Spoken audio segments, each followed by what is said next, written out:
नमस्कार. मी आपल्या कल्याण पश्चिमेतील देवी अहिल्याबाई चौकाकडे जाणाऱ्या मार्गाकडे उभा आहे. या परिसरात अनेक दिवसांपासून हे चर्ची, गंजेडी आणि दारुड्यांचा मोठा वावर असल्यामुळे स्थानिक नागरिक, दुकानदार आणि रहिवासी यांच्या त्रासाला प्रचंड वैतागलेले आहेत. मागेच काही दिवसापूर्वी काही जण चर्ची, गंजेडी आणि दारुडे रस्त्यावरती उघडे नागडे असे झोपलेल्या अवस्थेत होते. आपण सदर ती बातमी लावली देखील होती. आता तुम्ही बघा, ह्या मार्गामध्ये 3 असे DP आहेत MSCBचे.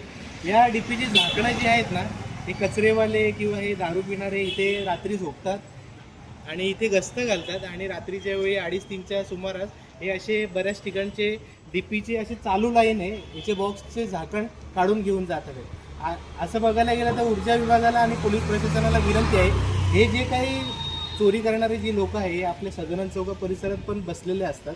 लहान मुलांना भीक मागण्यासाठी पाठवतात, त्यांच्याकडनं पैसे जमा करून त्या पैशामधून नशा करतात आणि या परिसरात अशा ह्या चोऱ्या माऱ्यांची परिस्थिती निर्माण झालेली आहे. आता तुम्ही बघा, हे आपल्या सरकारी मालमत्तेचं देखील नुकसान आहे आणि त्याचबरोबर हा मार्ग जो आहे, या मार्गामध्ये अनेक महाविद्यालय आणि शाळा असलेला हा मार्ग आहे. या ठिकाणी अनेक लहान मुलं जात असतात. तरी मी स्थानिक पोलीस प्रशासन आणि ऊर्जा विभागाला विनंती करतो की तुम्ही या प्रकरणाची सखोल चौकशी करावी.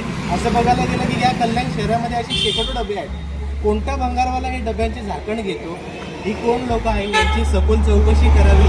यांच्यावरती कोणतीही घाई केली जाता कामा नये, ही मी विनंती करतो. धन्यवाद.